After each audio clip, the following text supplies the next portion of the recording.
नमस्कार मित्रांनो, शेती आपल्या चॅनलवर तुमचे मनापासून स्वागत आहे. पहा, यंदा थोडा ऊस लावला आहे बघा, इथून इथपर्यंत बेण्यासाठी बरं का. की काय होते माहीत आहे का, दुसऱ्याचं बेणं आणलं ना लय महाग पडते ती. मग 3,000 रुपये टन देणार, मग ते आणणार आपण लावणार, मग ती सगळं महाग पडते. एवढं लावलं ना अर्धा एकर करीब, पुढल्या वर्षी 3-3.5 एकर ऊस कसा बी निघतोय. त्यासाठी लागवड केली आहे मित्रांनो. नवीनच विहीर बी पाडली आहे, इकडे ऊसाची लागवड केली आहे. इकडे पहा, इथून धरून असंच असंच असंच बघा इथपर्यंत असं ऊस लागवड केली आहे. इकडं बेण्यासाठी लागवड केली आहे बघा. ऊस तरी पण इकडं उरला आहे बघा. इकडं आमचं शिल्लक आहे, थोडंसं कांड्रे करून ठेवा म्हणतो. कुठं कुठं तुटवा झालं तिथं लावून घ्यायचं. आणखीन एवढा ऊस राहिला आहे. आणखीन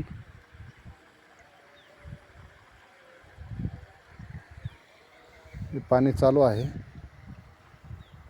सगळ्या थोडं थोडं थोडं थोडं लावलं म्हणजे काय होते माहीत आहे का, टिपरे वाहत नाहीत. एकाच जर सरीनं सोडलं पाणी तर धडधड धडधड धडधड वाहून जातो ऊस, आणि अशा पद्धतीने उघडा पडतो ऊस. इथं मी लावजे कोणातरी इकडं सरीकडला गेल्या पाहिजे. इतकी दाट लागवड करा होते. पाणी वर दिलं म्हणजे काय लवकर वापर निघते.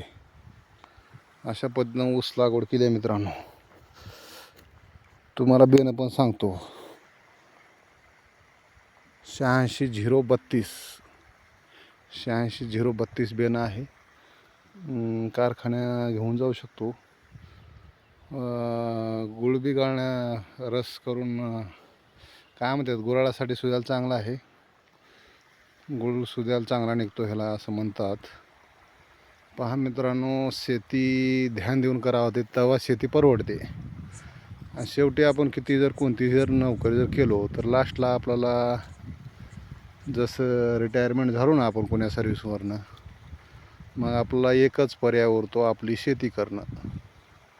आणि आपल्या ज्या पंजापासून शेती असल्यामुळं आपल्याला शेती करणं फार गरजेचं आहे आणि करावंच लागतं. असं आहे. किती बी कुठला बी कोणताही नोकरदार असला ना, त्याला शेवटी काय शेतामध्ये करावं लागतं. का तर तिथं पेन्शन होतं. तुमचे 60 वर्ष झाले ना, कुठं बी तुम्हाला ठेवून घेत नाही. तिथून पेन्शन झाल्यानंतर मग तुम्हाला आपली शेती पाहावं लागतं मित्रांनो. अशा पद्धतीनं बघा, इकडं बांधावर झाडं लागवड केली ती आम्ही. पलीकडे एक आंब्याचं झाड आहे, शेवग्याच्या झाडाच्या पलीकडं हा शेवगा आहे. याच्या अलीकडं आंबा आहे. हे तोतापुरी आंबा, मोठे मोठे असे आंबे लागले. ते गेल्या वर्षी लागल ते असे 2 झाडं आहेत. 4-4 झाडं व्हरायटीचे आपण अलग अलग आणले. तर ही सगळं हैदराबाद व्हरायटी आहे. ही हैदराबाद व्हरायटी नारळ. ही आंबा बी हैदराबाद व्हरायटीच आहे. ही सगळी व्हरायटी आहे ना संकरित व्हरायटी आहे नारळाची. ही आंबा, ही नारळ, वरी पपई, भरपूर पपई असे लागलेत आपल्याला. तुम्हाला धावतो ना मी. हो बाय, पहा मित्रांनो, आपण हे बांधावर लागवड केली आहे. पपई बघा किती मोठी आहे. दिसत नसलं ना तरी तुम्हाला झूम करून धावतो मी. भरपूर पपई लागल ते गेल्या वर्षी पण. हे पहा नारळाचं झाड आहे, संकरित आहे. तरी पण ह्याला भरपूर यंदा नारळ लागले आहेत. अशा पद्धतीनं हे पहा, इकडं असं एकदम सुटेबल पद्धतीनं नारळ लागवड केली आहे. इथे एक नारळ आहे, ती एक नारळ आहे, त्याच्या पलीकडे एक नारळ आहे. त्याच्या बगलाच आपलं शेळीपालन आहे. शेती आपल्या चॅनलवर तुम्ही तर बघितलं असाल. शेळीचं कसं नियोजन आहे ती पण जर टाकामध्ये टाकून मी नंतर. चला ठीक आहे. पाणी गेलं असतं पाणी देत असं सहज व्हिडिओ बनवा म्हणणार तुमच्यासाठी. काही नाही मित्रांनो, असंच आपलं शेतीप्रेमी असल्यामुळं आपण शेतीतले व्हिडिओ बनवून टाकत असतो. तुमच्या काय प्रक्रिया आहे, टाकावं किंवा नाही टाकावं मला सांगा. जर आवडत असलं तर सांगा टाका म्हणून सर. मी असेच नवीन नवीन व्हिडिओ तुमच्यासाठी टाकन. ही बांधावर आपण आंब्याची लागवड केली आहे. आंबा, नारळ बरेच दिवस झाले.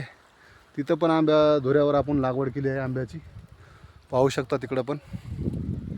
अशा सर्व गोष्टी जर जाणून घ्यायच्या असल्या तर तुम्ही आपल्या चॅनलवर नवीन असाल तर जुळण्यासाठी म्हणून सबस्क्राईब करून घ्या, ताकी असेच नवनवीन व्हिडिओ मी टाकत राहीन शेती आपल्या चॅनलवर.